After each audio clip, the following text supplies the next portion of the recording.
कुछ नहीं है मगर है सब कुछ भी। क्या अजब चीज है ये कागज भी। बारिशों में है नाव कागज की, सर्दियों में अलाव कागज की, आसमां में पतंग कागज की, सारी दुनिया में जंग कागज की। పాస్పోర్ట్ ఉంటే పౌరసత్వం ఉన్నట్టు కాదు. ఇప్పుడు దేశంలో ఈ విషయం మీద చర్చ జరుగుతోంది. ఏ డాక్యుమెంట్లు ఉంటే దేశ పౌరులం, ఏ డాక్యుమెంట్లు లేకపోతే దేశ పౌరులం కాదు? ఈ ప్రశ్నకు సమాధానం ఎవరికీ తెలియదు. డాక్యుమెంట్లు ఉండి కూడా, కావలసిన డాక్యుమెంట్లు ఉండి కూడా దేశ పౌరులం అవునో కాదో చెప్పలేని స్థితిలో ఉన్నాం. అలాంటిది అసలు బతికి ఉండి కూడా డాక్యుమెంట్లలో చనిపోయారని ఉంటే ఆ పరిస్థితి ఎలా ఉంటుందో ఆలోచించండి. ఇప్పుడు నేను చెప్పబోయే కథ అలాంటిదే. ఇది కథ కాదు, జరిగిన నిజం. బతికుండగానే చనిపోయిన వారి జాబితాలో చేరిన వాళ్ళు ఒకరిద్దరు కాదు, 21,000 మంది ఇలా చనిపోయినట్టుగా రికార్డులో ఉన్నారు. భూ ఆక్రమణదారులు వీరందరినీ డాక్యుమెంట్లో చంపేశారు. ఇలా చనిపోయిన వారి జాబితాలో లాల్ బిహారీ కూడా ఒకరు. ఇతని జీవితం ఆధారంగానే కాగజ్ అనే సినిమాను రూపొందించారు. తెలంగాణ రాష్ట్రంలో నడుస్తున్న వేళ ఎవరికి ఓటు ఉంటుందో, ఎవరి ఓటు పోతుందో తెలియని స్థితిలో ఉన్నాం. ఈ సందర్భంగా ఈ సినిమాని పరిచయం చేస్తే బాగుంటుందని ఈ సమీక్ష మీకోసం అందిస్తున్నాం.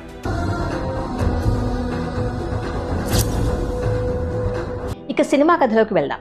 ఉత్తరప్రదేశ్లోని అమిలో ముబారక్పూర్ అనే చిన్న గ్రామానికి చెందిన భరత్ లాల్ ఓ పేద రైతు. కుటుంబ పోషణ కోసం బ్యాండ్ వాయిస్తూ ఉంటాడు. వచ్చే ఆదాయం సరిపోదు.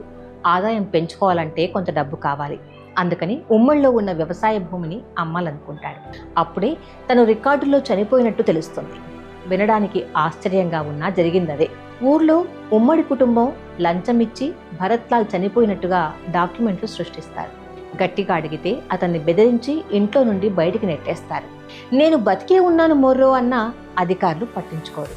డాక్యుమెంట్లే మాకు ముఖ్యం, మనిషి బతికి ఉండటం కాదు అంటారు. ఇక ఏం చేయాలో తోచని భరత్ లాల్ మొదట్లో కుటుంబ సభ్యుల సహకారంతో రకరకాల నిరసన ప్రదర్శనలు చేస్తుంటాడు. అయినా ఎవరు పట్టించుకోరు. కోర్టుకెళ్ళి కేసేస్తాడు. లాయర్ ప్రతిసారి ఒక్కో మాట చెప్పడం, కొంత ఫీజు వసూలు చేయడం మొదలు పెడతాడు. ఈ కోర్టు వ్యవహారానికి, అధికారులను కలవడానికి డబ్బులు లేక తనకున్న బ్యాండ్ సామాగ్రిని అమ్మేస్తాడు. ఇంట్లో ఉన్న విలువైన వస్తువులు అమ్మేస్తాడు. ఇలా సంవత్సరాలు గడిచిపోతూనే ఉంటాయి.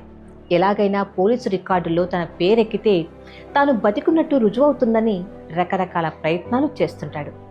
ఒకరోజు తన మేనల్లుడిని కూడా కిడ్నాప్ చేస్తాడు. ఆ విషయం తెలిసినా సరే భరత్ లాల్ మీద వాళ్ళు కేసు ఫైల్ చేయరు. ధర్నాలు చేస్తాడు. మీడియాతో మాట్లాడుతూ ఉంటాడు. ముఖ్యమంత్రి దృష్టికి విషయం వెళ్తుంది. తన భార్యను తీసుకెళ్లి వితంతు పింఛన్ కోసం అప్లై చేయించే ప్రయత్నము చేస్తాడు. రకరకాల ప్రయత్నాలు ఇలా చేస్తూనే ఉంటాడు. ఇలా చేస్తున్న క్రమంలోనే ఇలా డాక్యుమెంట్లో చనిపోయింది తానొక్కడనే కాదనే విషయం తెలుస్తుంది. అలా తనలాగా రికార్డులో చనిపోయిన వాళ్ళందరితో కలిసి మృతక్ సంఘ్ పేరుతో ఒక సంఘాన్ని కూడా మొదలు పెడతాడు. ఇలాంటి వారు ఉత్తరప్రదేశ్ ఒక్క రాష్ట్రంలోనే 21,000 మంది ఉంటారు. ఇలా రికార్డులో చనిపోయి ఉండటం చూస్తే వ్యవస్థ ఎంత అస్తవ్యస్తంగా ఉందో అర్థమవుతుంది.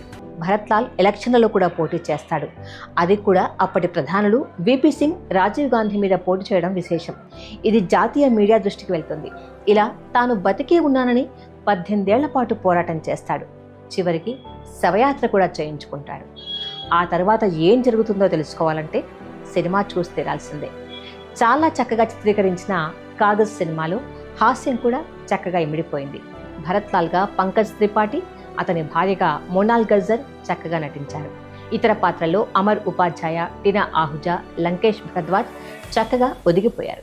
సల్మాన్ ఖాన్ రూపొందించిన ఈ సినిమాకి సతీష్ కౌశిక్ దర్శకుడిగా మంచి స్కోరే సంపాదించాడు. నిజ జీవితంలో ఈ కేసులో 1994 జూన్ 30లో జిల్లా మేజిస్ట్రేట్ లాల్ బిహారీ బతికే ఉన్నాడని ప్రకటించడం విశేషం. సినిమా చివర్లో లాల్ బిహారీ ఫోటోలు కనిపించినప్పుడు మన కళ్ళు చేతులు అతన్ని అభినందించకుండా ఉండలేవు. వీలైతే ఈ సినిమా తప్పకుండా చూడండి. हर जगह यूं है लाजमी कागज, जैसे घर का है आदमी कागज।